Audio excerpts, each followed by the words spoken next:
relacionado con el tema del fondo y puntualmente más que con el fondo, con el Con tema los de los precios, ¿no? Esta suba de precios que se está espiralizando.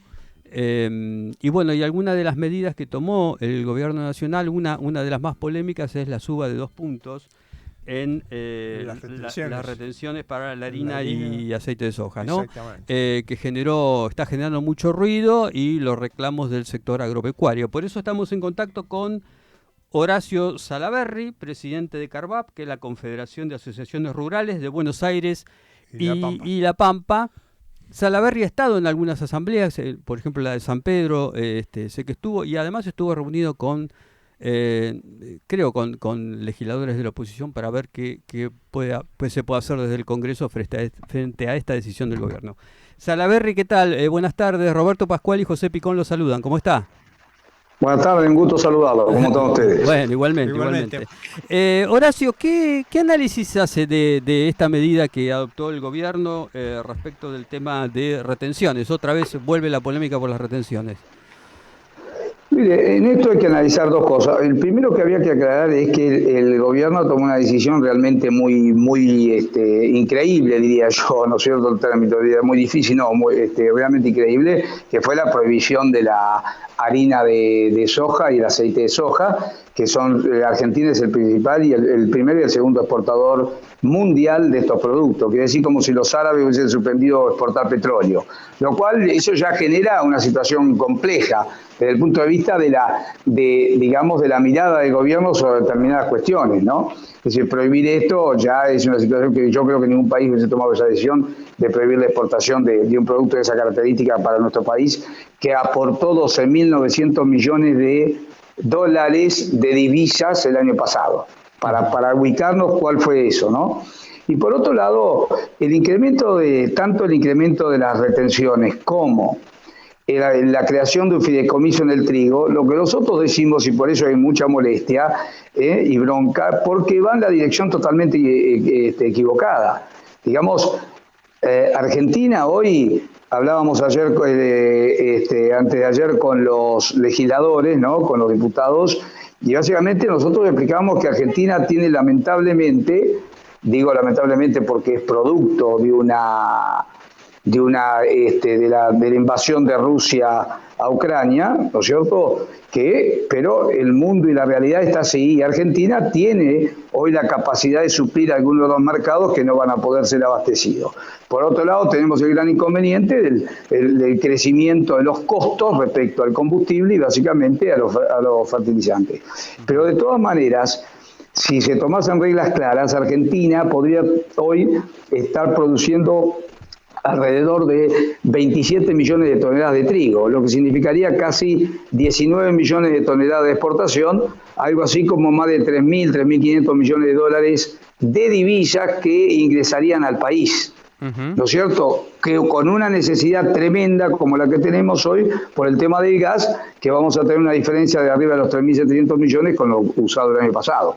Entonces, creemos que está equivocado en seguir, digamos, tener una visión de los impuestos cuando tiene que tener una visión totalmente al revés para ver en qué manera Argentina puede, digamos, instalarse en esta oportunidad que se hace, ¿no? Ahora, Horacio, ¿cómo hacer para o qué medidas cree usted que debería tomar el gobierno como para incentivar la cosecha de trigo, digo, la exportación de trigo?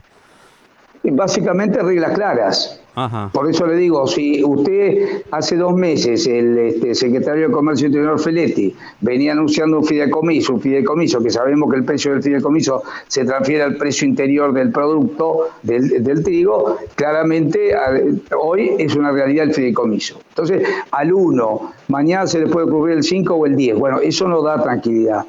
No iba a haber aumento de retenciones, lo dijo el ministro de Agricultura, aparece el aumento de retenciones. Entonces, ninguna de estas señales son buenas o generan tranquilidad. Lo que el sector está reclamando es previsibilidad. Es decir, bueno, vamos a hacer esto de esta manera, ustedes van a sembrar con estas condiciones y van a cosechar con estas condiciones. No vamos a inventar ni fideicomisos, ni prohibiciones, ni retenciones nuevas, y eso daría previsibilidad al productor para avanzar y tratar de, digamos, dar un salto de calidad. Tengo entendido que el campo ya virtualmente cosechó todo, ya hizo completamente la cosecha de trigo. O sea que lo que está planteando en este momento es la posibilidad de la próxima cosecha, ¿no? ¿Estoy en lo cierto? Básicamente. Ajá. Pero lo que tiene esta situación es que hoy, en el caso del gobierno que toma esta cuestión de agregarle 2 puntos a las retenciones, es para, de alguna manera, hacerse de un fondo que el sector agropecuario el año pasado ya colocó más de 10.000 millones de dólares de retención, o sea que el gobierno tiene cobrado todo eso.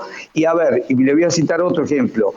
A lo largo de esta cosecha, ¿no es cierto?, va a recibir más de 1.200, 1.100, 1.500 millones de dólares más por diferencia de precio. Ujú. Entonces, no es necesario aumentar retenciones para tomar un dinero que le va a venir. Ahora, el Ujú. problema es que por ahí el dinero de las retenciones el Estado ya lo tiene gastado, lo gasta en otra cosa. Eso es otra situación. Pero Pero por eso decimos que si el Estado quiere utilizar fondos para morigerar precios, si fuera necesario, esta cosecha, la de ahora, a partir de abril, estaría entregando más de 1.100 millones de dólares, sí, ¿no es cierto?, claro, para morigerar precios. pero yo lo que digo, hay los argumentos que esgrime el gobierno al menos, es que está tratando, más que recaudar adicionalmente, lo que está tratando de hacer es desacoplar los precios, sobre todo del trigo, que es alimento, las harinas y demás son un alimento esencial para los argentinos, de los precios internacionales que pegaron un salto explosivo.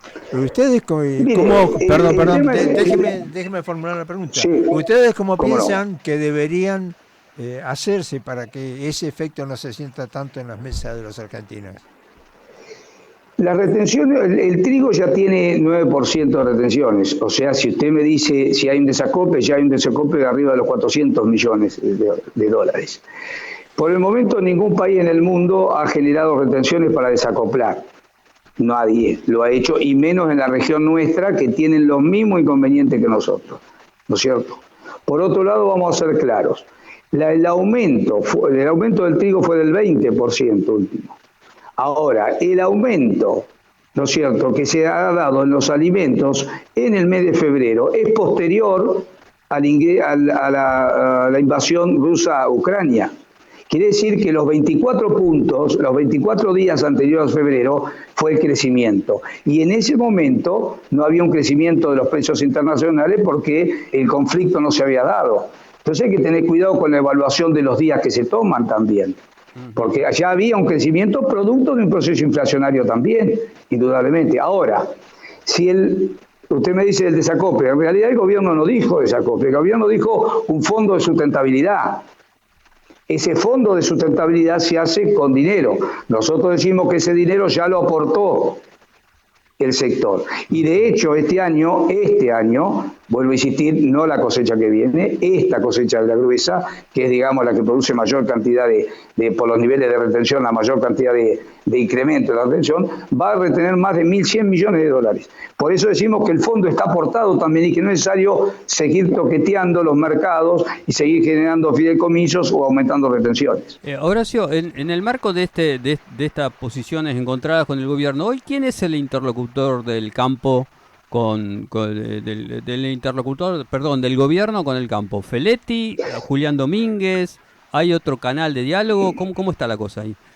No, con Feletti no se habla absolutamente nada. Feletti, al Ajá. contrario, es un hombre de una manera que por las últimas declaraciones que ha hecho realmente... Mire, ayer ha pasado algo increíble. Feletti hace declaraciones, digamos, acusatorias al sector, totalmente injustas, ¿no es cierto? Y el presidente dice que no se quiere pelear con ningún sector y tampoco con el campo. Me parece que no le avisó al secretario cómo es el tema. Ujú. Nosotros hablamos siempre con el ministro Domínguez. Últimamente no se ha hablado demasiado porque en realidad el año pasado, el último bimestre del pasado, se venía trayendo una conversación con el ministro, y bueno, y pasó que el ministro, justo cuando estábamos dialogando, puso 2 resoluciones que no tenían nada que ver con lo que estaba hablando. Entonces a veces es difícil que a uno lo convoquen a un diálogo después que toma las resoluciones. Me parece que Nosotros en esto entendemos que somos parte de la solución y no del problema. Y estamos diciendo cómo solucionarlo y estamos diciendo qué podemos hacer para solucionarlo, ¿no? Eso es lo claro. Ahora, si anticipan resoluciones, anticipan decretos, es muy difícil después sentarse. Me parece que habría que haberlo hecho antes. De todas maneras, si hay una convocatoria, creo que la mesa de enlace va a asistir de todas maneras, ¿no? Y además, en cuanto a los precios internos, creo que hay que tener algo muy bien claro. A ver, hay un índice de la CAME que indica cómo se modifica el precio del productor a la góndola. En promedio arriba de 500%. O sea, si alguien quiere modificar el precio en góndola y modifica solamente el precio del productor, como podría hacerse a través de este fondo, o no sé cómo lo va a trabajar el fondo, o al fondo, o a través de las retenciones, o del fideicomiso, ¿no es cierto? Cualquiera de esas situaciones, en realidad afecta al productor, pero el resto de la cadena sigue exactamente igual, y no va a bajar el precio. Mire, en la leche el productor vale entre 34 y 39 pesos, vale 140 en góndola. Y vamos a achicar al que tiene 39. La carne, 1.200, 1.200 el precio promedio en góndola, el productor recibe 2.54 o 2.45 en Liniers. En el trigo el pan no explica más del 12%. Entonces, lo que nos estamos dando a entender es que si usted se va a ajustar al productor, lamentablemente esto no ajusta hacia adelante y no baja los precios en góndola. Ajá, ¿y qué pasa ahí en la cadena entonces? ¿Hay una distorsión ahí en el medio de la cadena de comercialización?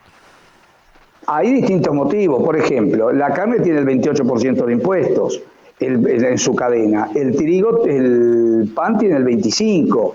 Y después son situaciones que se dan y que la cadena trabaja de esa manera. Yo no soy, nosotros nos abocamos al tema de la producción, claramente. De ahí hacia adelante habría que ver qué es lo que pasa y si se puede corregir valores o no, o si cada uno de los que componen ese valor necesita eso. A ver, yo escuchaba a un panadero el otro día que además de la harina, ¿no es cierto?, que nosotros insistimos que no explica más del 15% y se prueba técnicamente, bueno, él hablaba de la luz, que le incrementaban, le hablaban de que aumentó el gasol, y entonces le aumentaron la mercadería por el flete, que ahora le aumentaban el gas, que había una paritaria nueva. Entonces, ¿me entiende? Ese combo hace un valor final. No es el productor el que afecta el precio final, sino que hay un combo.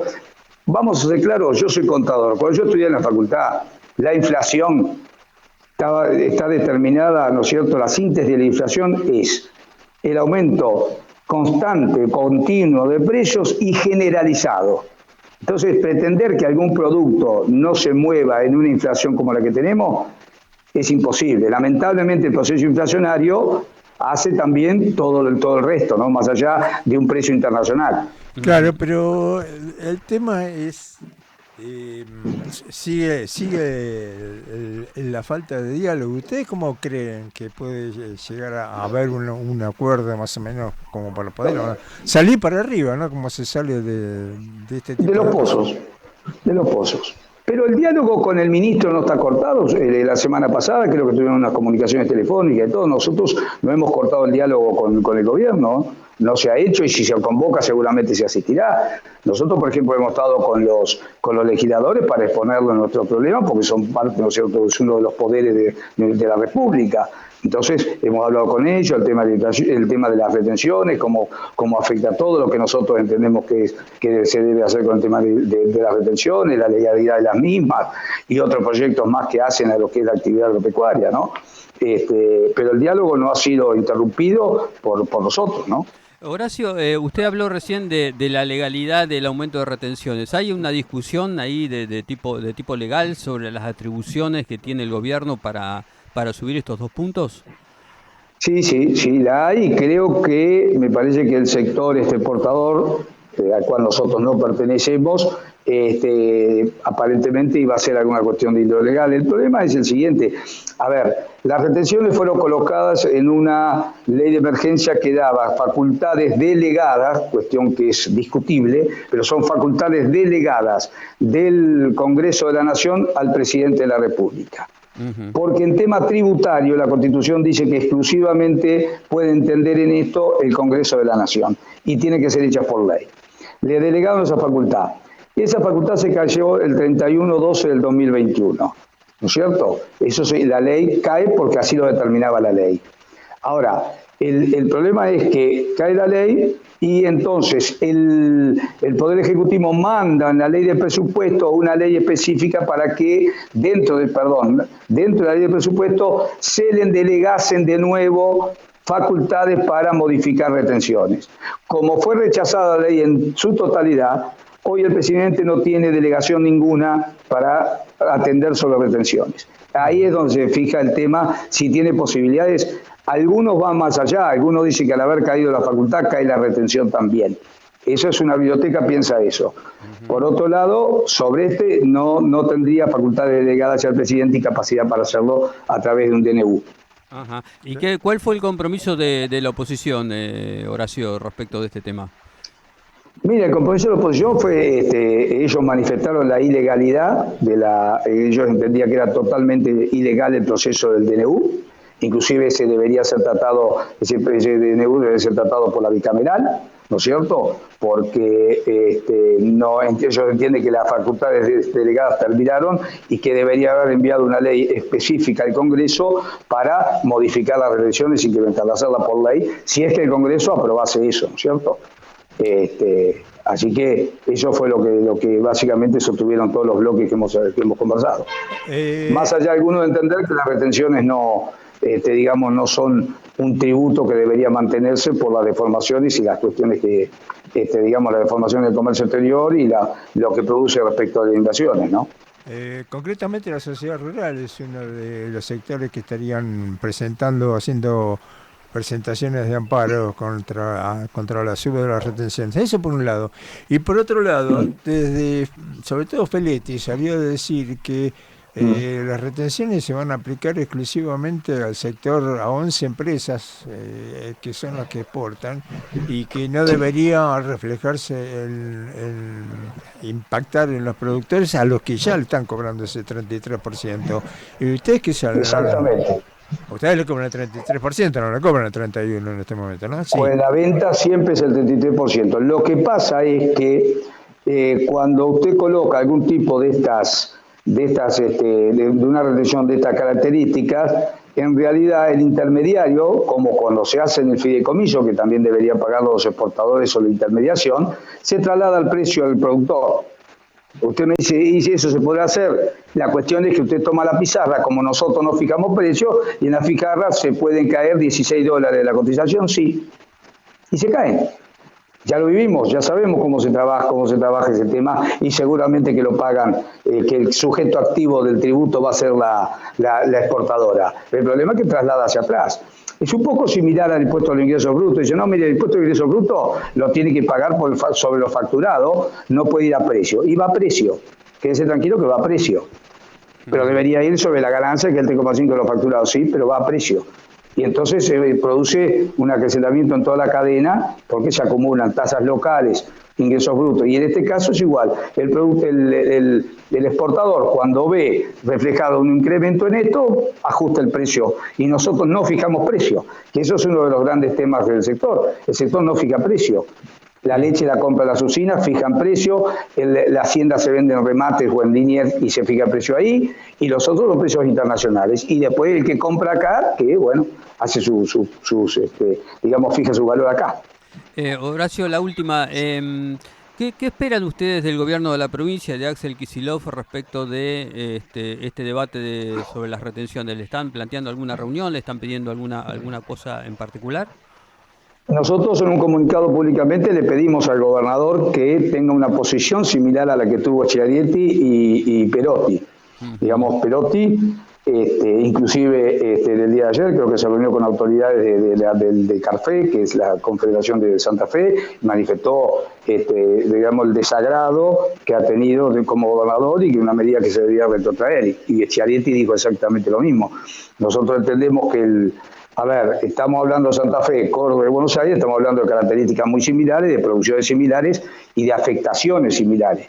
¿Por qué digo esto? Porque si lo afecta a Santa Fe, a los productores, si lo afecta a los productores de Córdoba, a Santa Fe lo aporta en forma adicional porque le incrementa el problema lo trae con todo el polo exportador, digamos, es el polo más grande exportador de harina y aceite de soja en el mundo. Chiarete arriba lo complica más todavía porque colocan el 1% donde hay plantas de biodiesel. También lo afecta. En la provincia de Buenos Aires, principal productora de soja, además de la segunda en maíz y la primera en trigo. También lo afecta. Entonces, si los demás gobernadores vienen su afectación, le pedimos al gobernador nuestro que represente a los productores y que manifieste cuál es el inconveniente que genera para Buenos Aires. Una pregunta más, pese que habíamos dicho que era la última. Desde el sector productivo militaron intensamente contra la expropiación en su momento de la empresa Vicentín. ¿Ustedes se ponen terminantemente a la creación de una empresa, no lo digo estatal, sino una empresa así de referencia con participación estatal que pueda tener injerencia en cuanto a los precios que se pagan? Inclusive ustedes podrían llegar a pagar podrían tener mejores precios en esa empresa. Y no sé, sería una cuestión a mi criterio sería una cuestión de probar, ¿no? Cómo funciona. Mire, en realidad cuando estaban las juntas nacionales, que eran de grano, Junta Nacional de Carne, que hacía una situación creada más o menos para lo que usted indica, realmente hubo siempre una deformación y la diferencia la hacía la Junta Nacional de Carne y la Junta Nacional de Grano. Y le pagaba lo que quería al productor, lo que vendía, y después se vendía así. Y eso existía cuando en realidad se vendía de país a país. Hoy se vende directamente de empresas a empresas, de distintos países, pero empresas. Me parece que tocar el mercado en ese sentido para entender que se puede llegar a equilibrar a alguien tomando un precio de referencia, nosotros no queda claro. Me parece que muchas veces todas las intervenciones generan de alguna manera situaciones distintas, digamos, situaciones de interferencia que nunca le han servido al productor, ¿no? Entonces, de esa manera no estamos demasiado de acuerdo con la creación de ese tipo de instrumentos. Horacio, ahora sí la última. Bueno, ¿qué va a hacer el campo? Porque hubo una asamblea en San Pedro la semana pasada donde algunos productores plantearon volver a las rutas, por ahí todavía no cortes, pero movilizaciones. ¿Cómo está el clima en las entidades? El clima está mal, está un clima muy complicado. A ver, hay un incremento de costos muy fuerte para la futura siembra, muy fuertes, inclusive de más del 200%, 500% en todo lo que es fertilizantes, por ejemplo, básicamente. El combustible tuvo un incremento, pero además empieza a haber algunas restricciones en algunos lugares, lamentablemente, ¿no es cierto? Entonces, eso ya genera una situación bastante incómoda. Arriba empieza otro incremento de retenciones y intervenciones, bueno, genera también mal humor. Entonces, las movilizaciones seguramente se van a seguir dando, ¿no es cierto? Y posiblemente haya algunas movilizaciones importantes y grandes, algún centro urbano, como puede ser Córdoba, Rosario o la capital federal, ¿no? Seguramente con una movilización de esas características puede llegar a haber. Por ahora corte de ruta. Y de movilizaciones locales, seguro. Sí. Movilizaciones de tipo zonales, locales o regionales, seguro. Sí, por ahora cortes de ruta no. No, en principio no. No es algo que que estemos evaluando. Nosotros, la presencia de ruta, nosotros es para visibilizar la situación. Yo sé que en algún momento se ha dado algún tipo de corte momentáneo, pero bueno, hay situaciones a veces que se desbordan un poco, pero en este caso yo entiendo que lo que estamos haciendo es una visibilización, ¿no es cierto?, del problema y la problemática, y lo que nosotros entendemos. A ver, además de eso, ayer hemos estado con los legisladores manifestándole la posibilidad, como yo le he manifestado, empezamos con esta